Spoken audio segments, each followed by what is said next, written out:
जय श्री माता जी।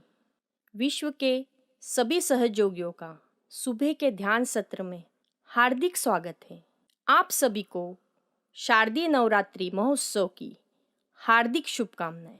आज चतुर्थी के उपलक्ष्य में हम परम पूज्य श्री माता जी के श्री कुष्मांडा के स्वरूप में ध्यान करेंगे। सामूहिक बंधन।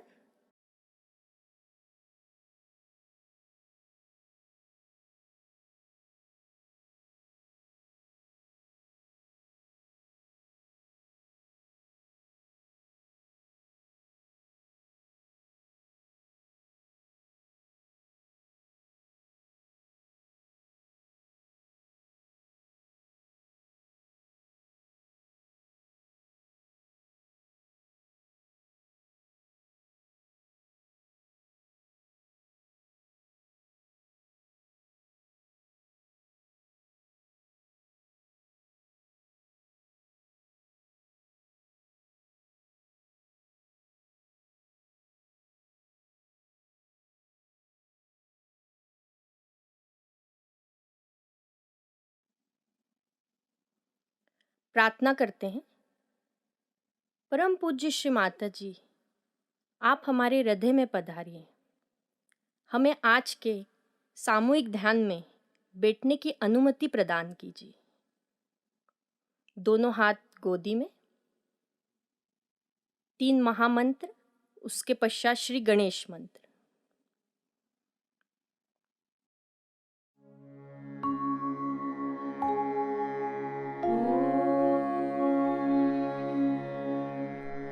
त्वमेव साक्षात्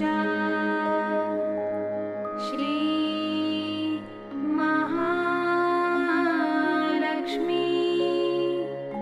महासरस्वती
चित्त को दोनों हाथों की हथेलियों पर रखकर और सहस्त्रार पर रखते हुए प्रार्थना करते हैं। परम पूज्य श्री माता जी, कृपा कर हमें संतुलन दीजिए। चित्त को सहस्त्रार पर स्थिर कर कुछ क्षण ध्यान करते हैं।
श्री माता जी की अमृतवाणी आत्मसात करते हैं। आज हम लोग शक्ति की पूजा करने के लिए एकत्रित हुए हैं। शक्ति का मतलब पूरी ही शक्तियां और किसी एक विशेष शक्ति की बात नहीं।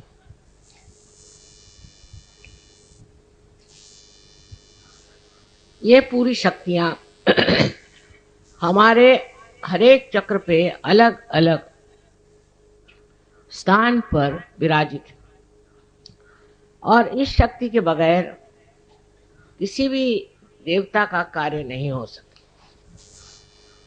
जैसे आप जानते हैं कि कृष्ण की शक्ति राधा और राम की शक्ति सीता और विष्णु की लक्ष्मी। इसी प्रकार हर जगह शक्ति का सहवास देवताओं के साथ, पर देवता लोग शक्ति के बगैर कार्य नहीं कर सकते। वो शक्ति एकमात्र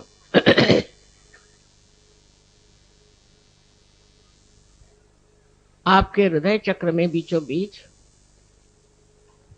जगदम्बा स्वरूपी विराजमान। ये जगदम्बा शक्ति बहुत शक्तिमान है। उससे आगे गुजरने के बाद आप जानते हैं कि कहीं वो माता स्वरूप और कहीं वो पत्नी स्वरूप देवताओं के साथ रहती है।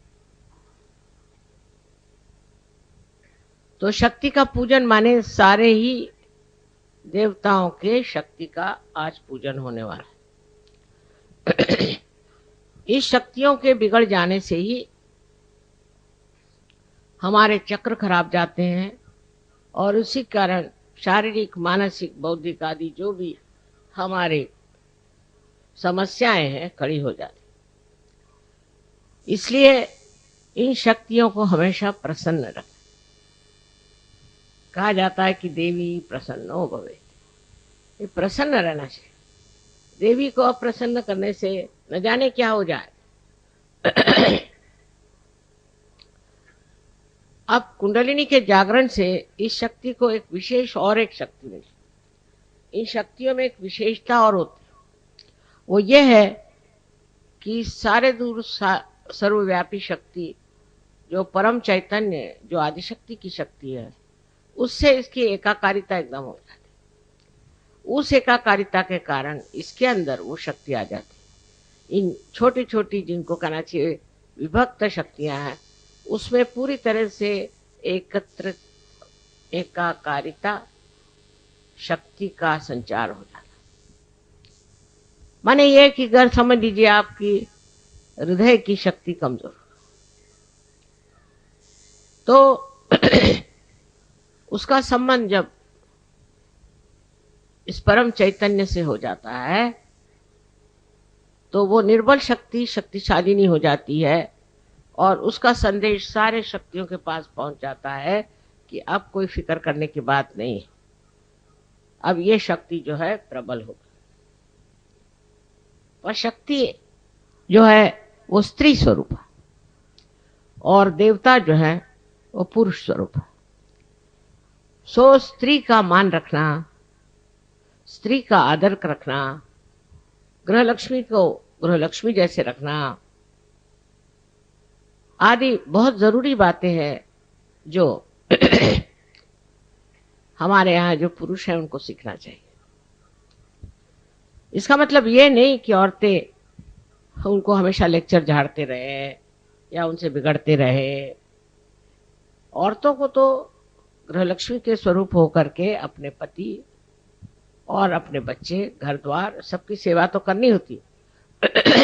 उसको तो एक ही काम होता है, पति को हजारों काम होते हैं और वो ठीक से निभा करें, उसको ठीक से संभालें, ये बहुत जरूरी है। लेकिन पति का कार्य होता है कि अपनी पत्नी को देवी स्वरूप माने, अपने पत्नी को घर की शक्ति माने और उसके साथ जो संबंध हो वो निश्चल और शुद्ध हो। मनुष्य कभी कभी ये सोचने लग जाता है कि वो जैसे भी चाहे चले और ठीक है क्योंकि पुरुष है, ये उसको बड़ी गलतफहमी है। इस तरह से करने से उस पे जो संकट आने हैं वो आते, और पत्नी कितने भी वो संकट झेल रहे तो भी उसका कुछ कह नहीं सकते, क्योंकि अगर आप स्त्री को सताएंगे तो वहां पर देवताओं का रमण नहीं हो सकता।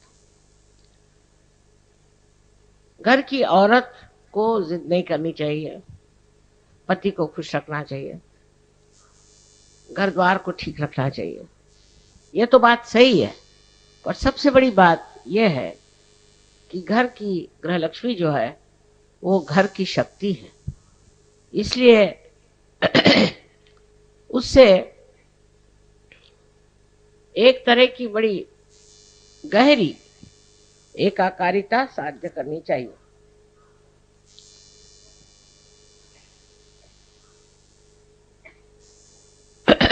जब ये बेबनाव हो जाता तो औरत भी एक तरह से समझदारी छोड़ के और नाराज हो जाती है, कभी कभी बहुत ज्यादा स्फोटक होती है, कभी झगड़ा करती है, उससे बच्चों पे बुरा असर आता है और फिर समाज टूटने लग जाता है। समाज जब टूटता जाएगा तो बच्चे भी टूटते जाएंगे, उनके अंदर भी गलत गलत चीजें आ जाएंगी और वो भी रास्ते पर नहीं आएंगे।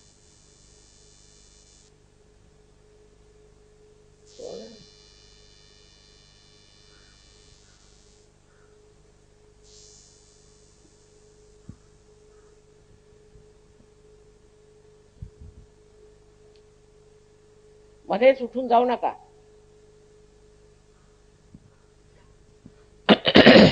और जो घर की डिसिप्लिन है वो खराब हो जाए. जिस घर में डिसिप्लिन नहीं होगी उसके बच्चे खराब हो जाए, उसका समाज खराब हो जाएगा. आज विलायत में क्या हो रहा है, वहां की स्त्री इसकी जिम्मेदार नहीं समझती कि उसको समाज को बना कर रखना है, समझदारी से रहना है, और पूरे समय लड़ती रहती है. लड़ने झगड़ने से कभी भी घर में शांति नहीं आ सकती. शांति लाने के लिए क्या करना है, पति से सुझाव करना है, उससे बात करनी है कि आखिर क्या बात है, क्यों ना हम दोनों प्रेम के साथ रहें जिससे हमारे बच्चे ठीक रहे. परदेश में कुछ भी सीखने का नहीं है क्योंकि उनका समाज बिल्कुल विचलित हो गया है. एक एक औरत है वहां 8-8 शादियां करती है और रईस हो जाती है.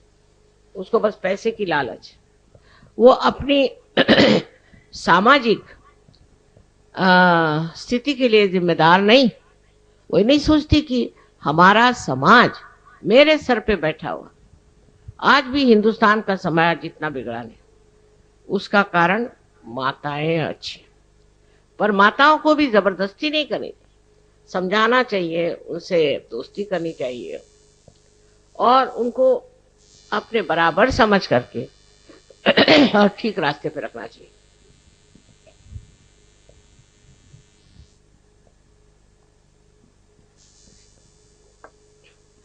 घर हमारा समाज ठीक हो जाए तो जो दुविधाओं में हम पड़ा हुए हैं, जो हमारे हम सुनते हैं कि खून की खराबी हो रही है, बॉम्ब फूट रहे हैं, फलाना हो रहा है, इस तरह का आशंकित जीवन जो हमारे ऊपर लग गया है, उसका कारण है इन लोगों की माएं.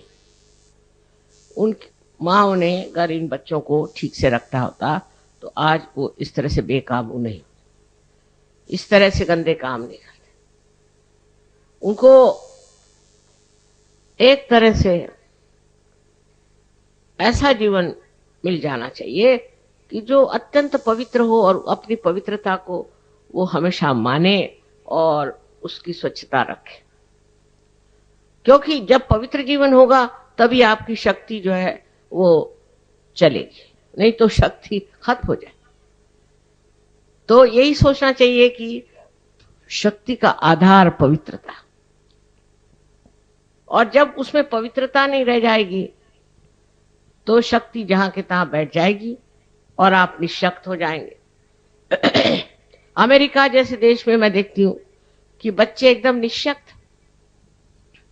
कहते हैं कि 65% लोग अमेरिका में अब या तो बीमार पड़ जाएंगे या पागल हो जाएंगे. उसका कारण है घर में जो माँ का प्यार, माँ का दुलार मिलना था वो ठीक से नहीं मिला. और माँ का प्यार और दुलार भी ऐसा नहीं होना चाहिए कि जिससे बच्चे खराब हो जाए. उस प्यार दुलार में एक ही विचार रहना चाहिए कि हमारा बच्चा जो है वो इस तरह का बने कि एक श्रेष्ठ नागरिक हो जाए, एक श्रेष्ठ मानव हो जाए और एक श्रेष्ठ सहयोगी हो जाए. इस दृष्टि से आप अपने बच्चों को अगर ट्रेनिंग देंगे तो अपना समाज एकदम ठीक हो सकता है. और उसके लिए ज्यादा करने की जरूरत नहीं है. थोड़ी देर बच्चे अगर मेडिटेशन कर लें, काम खत्म. पर अगर बच्चों को आपने छूट दे दी तो न जाने, आजकल का जमाना इतना खराब है कि बच्चे कहीं से कहीं बहक सकते. इसलिए आवश्यक है कि आप, जो औरतें अपने को सोचती हैं कि हम लक्ष्मी हैं, फलाना है, ठिकाना है, सबसे पहले आप समाज का आधार है. समाज की ओर पुरुष की दृष्टि नहीं होनी और होती भी नहीं, उधर औरतों की होनी चाहिए.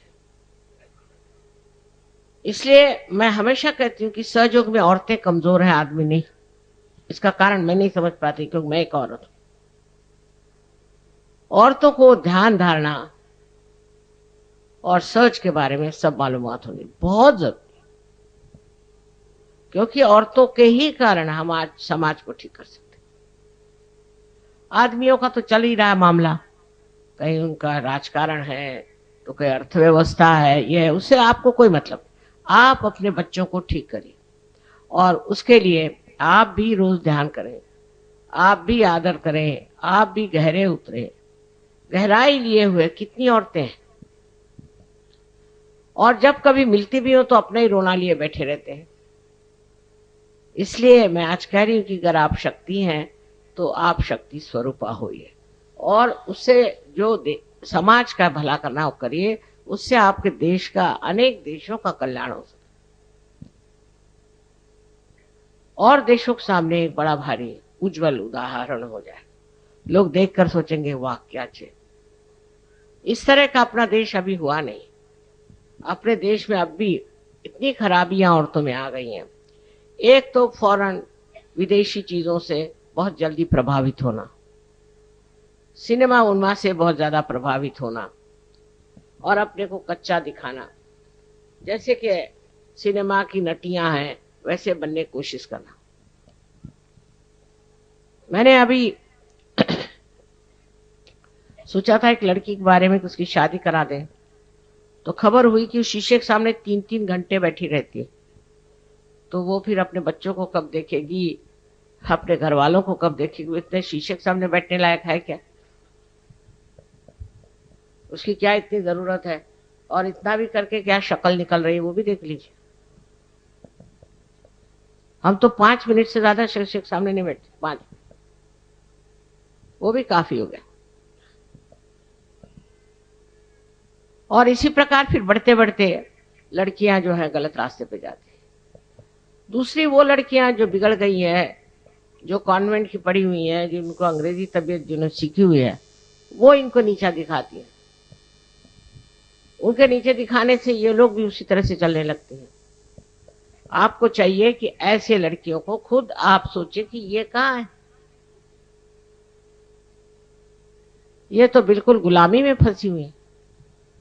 आज ये कपड़ा आया तो वो पहन लिया, कल दूसरा कपड़ा आया तो वो पहन लिया, घर में ढेर की ढेर लगा के रख देंगे। इससे मनुष्य की शोभा नहीं बढ़ती, और विशेषकर स्त्री की शोभा इस रोज के कपड़े बदलने से और फैशन करने से नहीं बढ़ती। अपनी शक्ति की जो भक्ति है वो करना चाहिए, उसको समझना चाहिए। उससे जो आपके अंदर एक अप्रतिम विशेष आशीर्वाद मिलेगा, उससे आप सारे ही प्रश्न किसी भी तकलीफ के बगैर ठीक कर सकते हैं।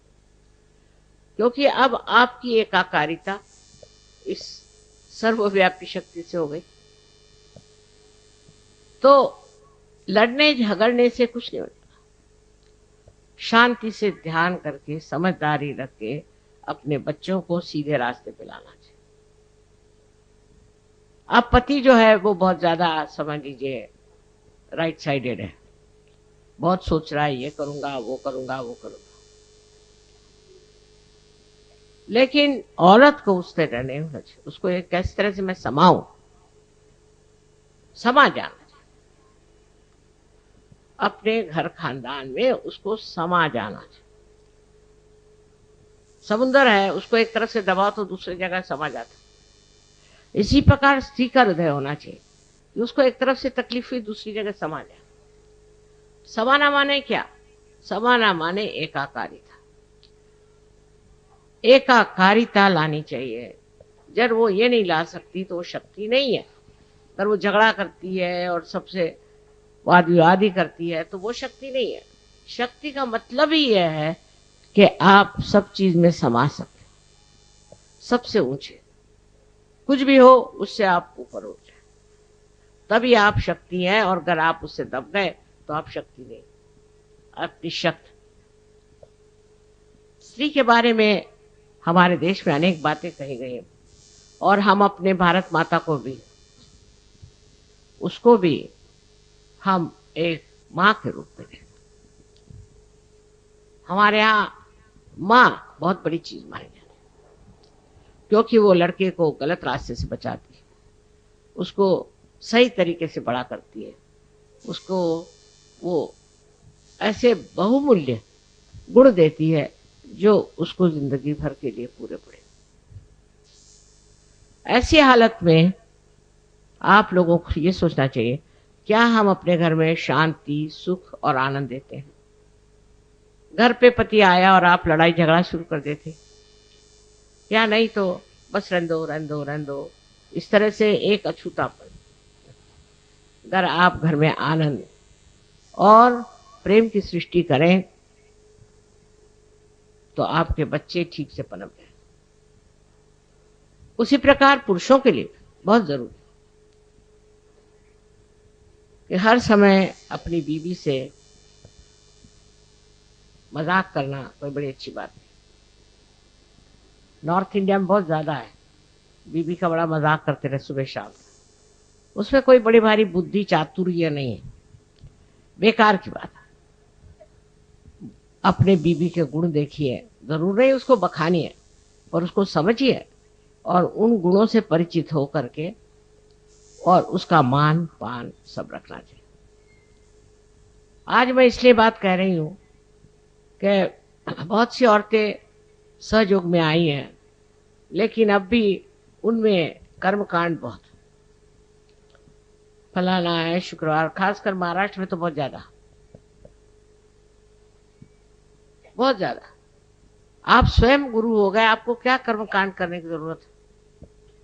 सो जो औरतें इस तरह कर्मकांड में फंसी हैं, उनको इसमें से बचाना है, उनको समझाना और उनको समझा के ये बताना है कि आप ही के अंदर शक्ति है और आप अपनी शक्ति से ही कार्यान्वित हो सकते। आज बंबई शहर को देखते हुए मुझे लगता है कि इसमें परदेशी संस्कृति बहुत आ गई, बहुत ज्यादा। हालांकि अपने सहयोगी बाहर से जो आए, देखिए किस तरह से कपड़े साड़ी वाड़ी पहन के कायदे से बैठे हैं। सब पढ़ी लिखी बड़े घर की लड़कियां, पर कायदे से बैठे। और हमारे यहाँ मैंने जो देखा ये कि रात दिन लड़कियों के शौक ही नहीं पूरे हो रहे। होटलों में जाना, होटलों में खाना बनाना, खाना आता जाता तो कुछ नहीं, और घूमने का शौक, दुनिया भर के शौक। एक शौक अगर आ जाए कि सबको मैं आनंद देने वाली एक शक्ति हूं, उस शौक को आप पूरा करें तो देखिए समाज बदलेगा। और आदमियों को भी इस चीज का वर्ण करना चाहिए, इस चीज को मानना चाहिए। और इसी तरह से स्त्री का मान रखने से ही हमारा समाज ठीक हो, क्योंकि समाज स्त्री पर निर्भर है, पुरुषों पर नहीं। अब दूसरी बात जो हमें सोचनी है वो ये कि पुरुषों के मामले में हम लोगों ने जो देखा है वो यही है कि उनके हाथ में राजकारण और देश की अर्थव्यवस्थाएं, उस और भी उनको ध्यान देना चाहिए। अर्थव्यवस्था है जैसी भी है, बुरी हो अच्छी हो, देश के लिए त्याग करना चाहिए। हमें तो आश्चर्य लगता है कि हम दो दुनिया में रहे। जब हम छोटे थे हमारे पिताजी जेल में, माताजी जेल में, सब घर में कोई नहीं, और हम लोग अच्छे बड़े घरों से निकल के झोपड़ियों में रहते थे और बहुत खुश थे। सारा पैसा, हमारी माँ के सब जेवर गांधी जी को उन्होंने दे डाला। इतनी त्यागमयी प्रवृत्ति थी। हमारे पिताजी इतने त्याग में थे, उनके पास इतने महंगे महंगे सूट थे। जब वो कांग्रेस में आए तो उन्होंने चौराहे पे जाकर सब जला दिए। वो लोग कुछ और ही थे, जो हमने लोग देखे वो कुछ और थे। ऐसे तो आजकल कोई देखा ही नहीं जाता कि जो त्याग की बात करता होगा। ज्यादातर लोग पैसा कैसे कमाना चाहिए, किसका जेब कैसे काटना चाहिए, इसी सोचते हैं। वो लोग भी राजकारण में रहे, वो लोग भी मेंबर पार्लियामेंट थे, और वो लोग भी कॉन्स्टिट्यूशन असेंबली के मेंबर्स थे, लेकिन उनमें सिर्फ त्याग की बुद्धि थी। मैंने तो देखा कि अच्छा चलो ये कारपेट रखा ना, दे दो, बेच डालेंगे, उससे ही कुछ पैसा मिल जाए। जो घर में रखा है दे दो, क्या करने का है। इतने त्याग वाले ऐसे लोग हमने देखे। और उसके बाद आजकल ये जो भिखारी सबके पैसे मार रहे हैं वो भी देख रहे हैं। सो बड़ा दुख लगता है कि इतना अंतर कैसे आ गया। 50 साल में ये क्या हो गया, कहां से कहां अपना देश ऐसा क्यों चला गया।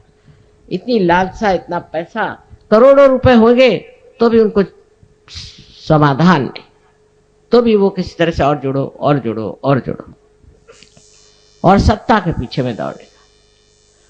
यह पुरुषों को समझना चाहिए कि हमने क्या त्याग किया, हमारे फैमिली के हमने क्या त्याग किया, हमने अपने देश के लिए क्या त्याग किया, हमने इस विश्व के लिए क्या त्याग किया। कुछ तो हमने दिया कि ऐसे ही हम आए और सब दुनिया को लूट खसोट के चले गए। अपने राजकारणी लोग ऐसा करते हैं, उनको मालूम नहीं कितना महान पाप है। ये तो जीवन इतना सा है, और इसके बाद का जो जीवन काटना होगा तो पता चल जाएगा सबको, जिन्होंने अपने देश के सारे पैसे लूट लाट करके और अपनी जेबें भरी है, और फिर हमारा देश गरीब है। ऐसे चोर लोग अगर आपके राजकारणी नेता होंगे तो और क्या होगा। और अब फिर इलेक्शन आ रहा है, इसमें किसी भी चोर को वोट नहीं देना। सजोगियों को निश्चय कर लेना है कि चोर को वोट मत दो, और जहां भी इश्ताहारात लगाने हैं कि चोर को वोट मत दो। इन्होंने हमारी सारी संपत्ति, सारा खजाना खाली कर दिया, रिक्त हो गया, है नहीं पैसा, सब खा खा के करोड़ों रुपए और चले गए। उधर ध्यान ही नहीं है लोगों का। तो जिन्होंने आज तक चोरी किए और चोरी कर करके अपने देश को इस तरह से जलील कर दिया है, ऐसे लोगों को आप लोग वोट मत दीजिए। मैं कोई किसी एक पार्टी की तरफ से नहीं बोल रही, पर मैं हृदय से कहती हूं कि अब आप लोगों को उन्हीं लोगों को मदद करनी चाहिए जो ईमानदार है, क्योंकि आपकी मां बहुत ईमानदार। आप अगर बेईमान होते तो आपको सहयोग नहीं मिल सकता था। इसलिए बहुत आवश्यक है कि आप अपनी कीमत आंकें कि आप क्या है। चलो 2-4 कमी कपड़े ले लिए, चलो 2-4 जेवर कम ले लिए, क्या होगा। किंतु त्याग की बुद्धि बहुत जबरदस्त है, वो बड़ी मदद करती है, और उससे से अपना देश बदले। वो त्याग करने वाले लोग कहाँ गए पता नहीं, सब जेल में गए और अब यहाँ है नहीं, दुनिया में दिखाई नहीं, मेरे बहुत कम। इसलिए एक चीज है कि हम सत्य पे चले, और हम किसी को भी लालच लुचपत कुछ नहीं देंगे, कभी नहीं देंगे। ऐसे आप लोग तय कर लें तो बंबई से सब बांध अपना बिस्तर भाग जाएंगे, आप लोग काफी। और मैं आपको आज आज्ञा करती हूँ कि वोट में आप लोग जा जा करके ऐसे नारे लगा के चोरों को वोट मत दो, और उसके बड़े बड़े बैनर्स बनाए, उसमें लिखे चोरों ने देश खा लिया, चोरों को वोट मत दो, हर एक दिन, हर एक गांव में।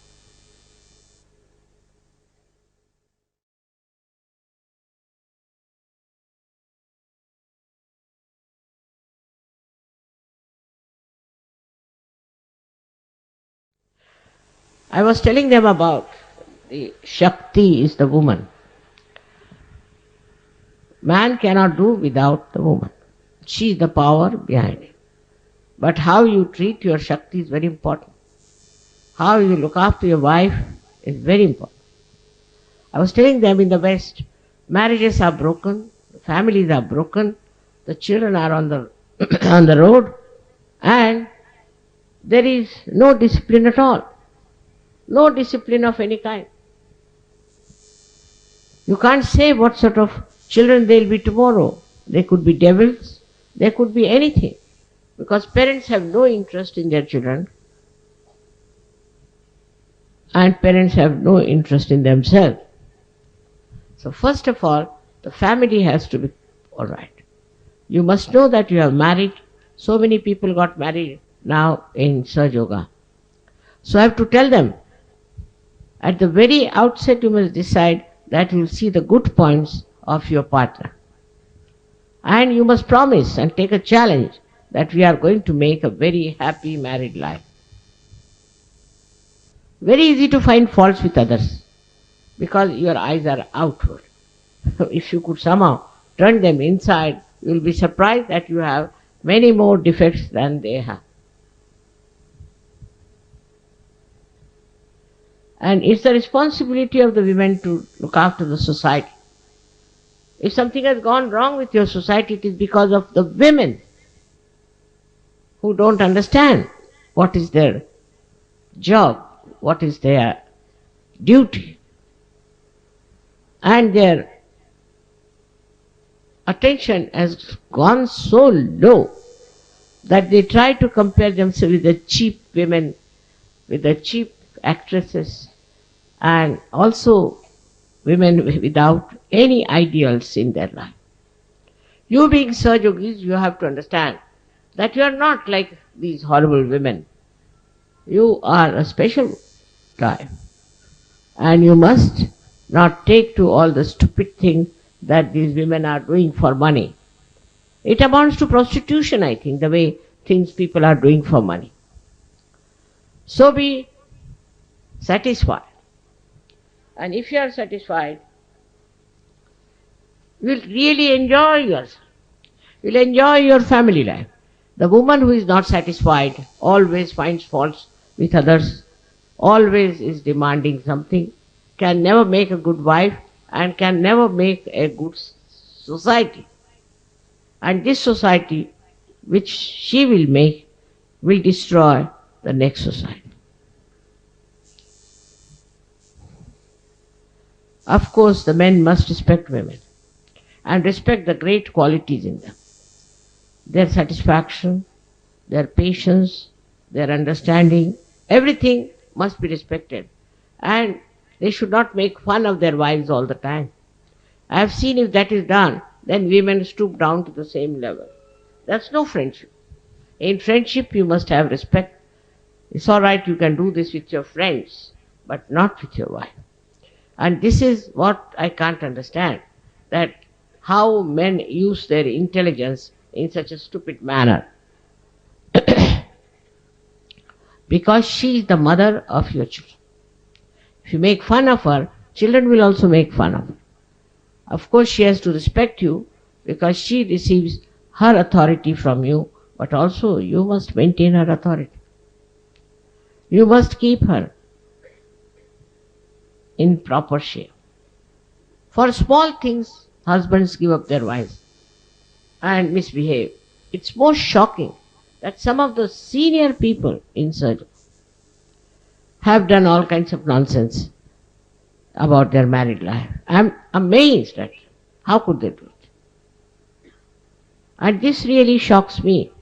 I was told that this year, on coming year, will be Sahajogis who will go astray. They'll do dirty things, bad things, and I should say things which are not pure. And they will destroy Sahaja. If they are predicted like that, you can imagine at this age of mine I'll have to fight it. But you all can fight it by understanding that this is not your life.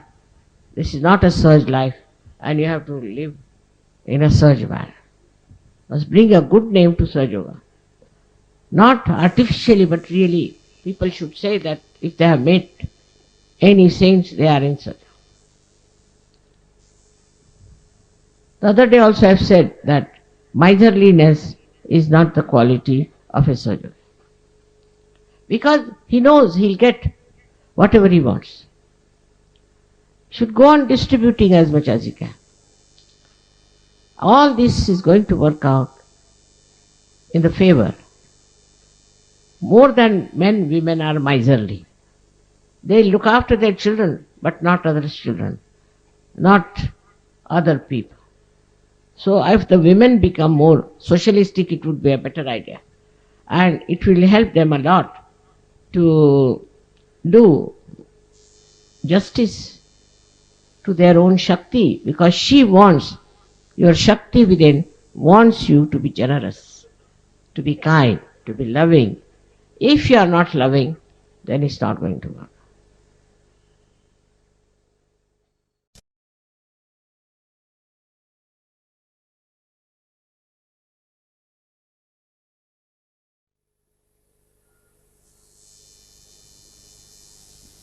आता सगळ्यांना सांगितलं हिंदी भाषेत, तर मराठी लोक काही हिंदी बिंदी शिकले का नाही का अजूनही मराठीतच गुंतलेत. स्वतः म्हणजे मराठी इतकी सुंदर भाषा आहे की त्या भाषेला तुम्ही जोपर्यंत हिंदी शिकणार नाही तोपर्यंत वैशिष्ट्य येणार नाही. तेव्हा ज्यांना मराठीच येतं, आम्ही आता मराठीच आहात, ते काय आता चालणार नाही. देवाला सुद्धा आता इंग्लिश समजू लागले. मग तुम्हाला कमीत कमी हिंदी आली पाहिजे. कमीत कमी इंग्लिश आलं तर बरंच आहे, पण निदान हिंदी तर बोलता यायला पाहिजे. पण मराठी लोकांचा हेका फार आहे प्रत्येक गोष्टीत. हेकेखोर लोक आहेत आणि घमेंड घमेंड फार. आम्ही मराठी म्हणजे शिवाजी महाराज, सगळे शिवाजी महाराज आणि सगळ्या जिजाया, काही समजतच नाही या लोकांचं. तेव्हा नम्रता धारण करून सहजोगात उतरलं पाहिजे. नम्रता हा शब्द इकडे आहे नाही, कोणी वापरत नाही. वापरला तरी ती नम्रता असायला पाहिजे. असं मला नमस्कार करतील जितक्यांना मी त्यांना बघेन तितक्यांना नमस्कार, पण बाकी बाकी काय. तेव्हा मराठी लोकांची जी आढ्यता आहे आणि जो एकेकोरपणा आहे तो मी इथून तिथून पाहिलेला. त्यातून अनेक गुरु लागलेले, अनेक कर्मकांड लागलेले, ते सुटणार नाही. यांचं भलं कधी होणार. नावाला सहयोगी, माझ्या तर बाज लावून फिरून कोणी सहयोगी होणार नाही आहे. हृदयापासून सहयोगी व्हायला पाहिजे आणि त्यात पहिल्यांदा नम्रता, गोडवा, आणखी दुसऱ्यांच्या प्रती अत्यंत कळकळ असायला पाहिजे. तुमची आई कशी आहे तसं बनण्याचा प्रयत्न करा. नम्रतापूर्वक राहणं शिका. नुसतं रस्त्यावरती जशा बायका भांडतात तसेच मी पाहिल्या सहयोगिनी भांडताना मला आश्चर्य वाटलं. अहो तुम्ही सहयोगिनी आहात, तुम्ही योगी जनांमध्ये आलात, तुम्हाला असं भांडकुदळपणा कुठून येतो. पण नम्रता म्हणजे कोणाच्याच बाजूला पुजलेली नाही असं दिसतंय. तेव्हा माझी अत्यंत कळकळीची विनंती आहे की मराठी बायकांनी नम्रता धारण करा आणि पुरुषांनी सुद्धा. पुरुष जरा कुठे शिपाई झाला की त्याचं डोकं खराब होतं महाराष्ट्रात, पण तसं तिकडे उत्तरेला नाही. आश्चर्याची गोष्ट आहे की कमिशनर असला तरी अगदी बरोबर ठिकाणावर. जराशी नोकरी मिळाली की त्याचं डोकं फिरलं म्हणजे समजा महाराष्ट्र. इतक्या उथळ माथ्याचे लोक झालेत. त्या मला समजत नाही आता की कसं समजावून सांगायचं की अहो गहनात उतरा, काय मिळवायचंय ते जाणून घ्या. तुमच्या इथे जेवढ्या संत साधूंनी जन्म घेतला ते सगळे हारून सगळ्यांना नमस्कार करून समाधी घेऊन जा. नको रे बाबा ह्या महाराष्ट्रात राहायला. कोणाला सोडलं नाही, छळून छळून काढलं, माझ्या मागे लागले ते. तेव्हा सगळ्यांशी प्रेमाने बोलणं, सगळ्यांचा आदर ठेवणं, आणि तो मानव आहे, मी मानव आहे आणि माझी मानवता त्याला दिसली पाहिजे असा प्रयत्न केला पाहिजे. नसत्या फुशारक्या मारण्यात, आणखी स्वतःचा मोठेपणा स्वतःवरती लादून घेण्यात काहीही अर्थ नाही. आता माझा अनुभवच झालेला आहे की मी बघते तिकडचे लोक, नॉर्थ इंडियाचे, मी समजायचे हे लोक बेकार आहेत, पण महाराष्ट्रात सगळ्यात जास्त बेकार लोक आहेत. खेडोपाडी मी गेले, कुठे कुठे गेले, पण त्यांची नम्रताच नाही त्या लोकांना. आणि जे मोठे लोक आहेत त्यांची भलती शिस्त चालते, भलती शिस्त. मग मुलं कशी ठीक होणार. पुरुष तर एवढे शिस्तवाले की काय विचार नका, की कुठून मिलिटरीतनं आले की काय असं वाटतं मला. अहो प्रेमळपणा, सगळ्यांशी प्रेमाने वागणं, सगळ्यांना आपलीच मुलं समजणं, पण आपल्याच मुलाला तुम्ही त्रास देता तर दुसऱ्यांना काय समजणार. तर महाराष्ट्रातले जे गुण आहेत ते नम्रतेत आले पाहिजे. गणपतीची नम्रता आपल्याला माहिती आहे, मला सांगायला नको. तशीच नम्रता यायला पाहिजे, तोच गोडवा यायला पाहिजे. तसं दिसत नाही. आणि एक दुसऱ्यांशी मानाने बोललं पाहिजे, कारण तुम्ही सगळे योगी जन आहात. सगळ्यांनी एक दुसऱ्याचा मान केला पाहिजे. हे सगळे योगी आहेत. म्हणजे एकदा मी सांगत होते की चोखा मळा,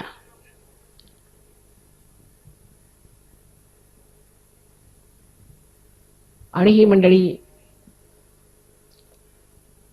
निघाली. त्यांचं म्हणणं हा महार आहे जातीचा. तर तुकारामांनी अभंग लिहिलेत की मी महार झालो हेच बरं झालं. अशी अनेक उदाहरणं या साधू संतांची आहेत. पण ते आले, त्यांना तुम्ही झोडपून काढलं आणि ते निघून गेले. काही डोक्यात गेलेलं नाही लोकांचे, काही समज आलेला नाही, कोणत्याही तऱ्हेचं प्रेम असं तुमच्या आदर्शात नाहीच. मी काँग्रेसचे ते युवा शक्तीचे आले, त्यांना विचारलं का हो तुमचं धोरण काय? धोरण काहीच नाही. धोरणाशिवाय निघाले का? नाही, आमचे जे मोठे सांगतात तेच आम्ही करतो. म्हटलं तुमचे मोठे सगळे पैसे खातात, तुम्ही तेच करता? हो म्हणे, आम्ही तेच करतो. आधी भोळेपणाने. तर महामूर्खांचं इथं काम नाहीये, मूढांचं काम नाहीये. परत परत त्याला पाहिजे जातीच. आता कसंही करून महाराष्ट्राची स्थिती नीट करावी आणि इथल्या तरुण मुलांचा आदर ठेवावा, त्यांचा मान ठेवला पाहिजे. मला मुळीच आवडलं नाही तुम्हाला रानावनात पाठवलं आणि तुम्हाला पूजेलाही बसू दिलं नाही. मी स्पष्ट सांगितलं असं करून चालणार नाही.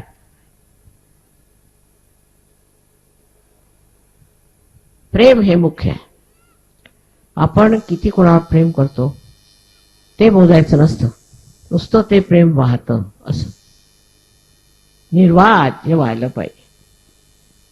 सगळ्यांना प्रेमाने आदराने वागून एक नवीन आम्हाला सहयोगांचा समाज स्थापन करायचा आहे. केलाय म्हणा, पण अजून जरासा एवढा चमकत नाही, तो चमकावला. ते तुमच्या वागण्याने, तुमच्या प्रेमाने उथमलेल्या शब्दांनी प्रत्येक गोष्टीने स्पष्ट होईल आणि आपला समाज अत्यंत सुंदर समाज होईल. अत्यंत सुंदर. म्हणून जे वाईट ते नकोच आणि जे चांगलं ते हवं, अशी प्रवृत्ती बाळगून सगळ्यांनी राहायला पाहिजे. सगळ्यांना माझा अनंत आशीर्वाद.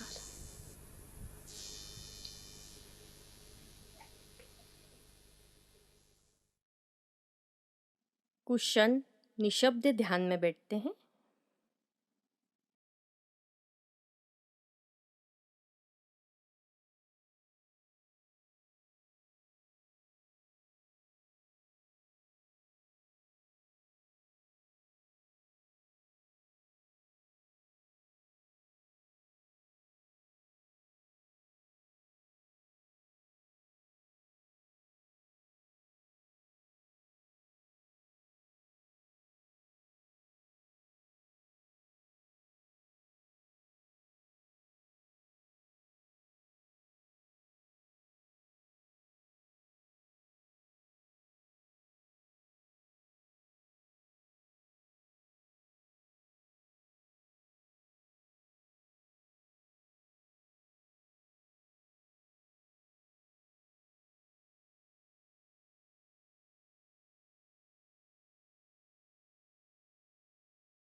दोनों हाथ जोड़ के प्रार्थना करते हैं. परम पूज्य श्री माता जी, आपके श्री चंद्र घंटा और कुष्मांडा स्वरूप को हमारा कोटि कोटि नमन. श्री माता जी, आपकी कृपा में हम संतुष्ट हैं. कृपा कर आप हमें सुख शांति एवं समाधान दीजिए. कृपा कर हमारा आत्मविश्वास दृढ़ कीजिए. हमें सुरक्षा प्रदान कीजिए. श्री माता जी, हमें निर्भय बनाइए. हमारे सारे दोष, अशुद्ध इच्छा, दुर्गुण को नष्ट कीजिए और हमें सर्वगुण संपन्न बनाइए. हमें शक्ति से आशीर्वादित करिए माँ. परम पूज्य श्री माता जी, आपके श्री चरणों में कोटि कोटि नमन, अनंत कोटि नमन। जय श्री माता जी। सामूहिक बंधन।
आज का ध्यान सत्र यहीं संपन्न होता है।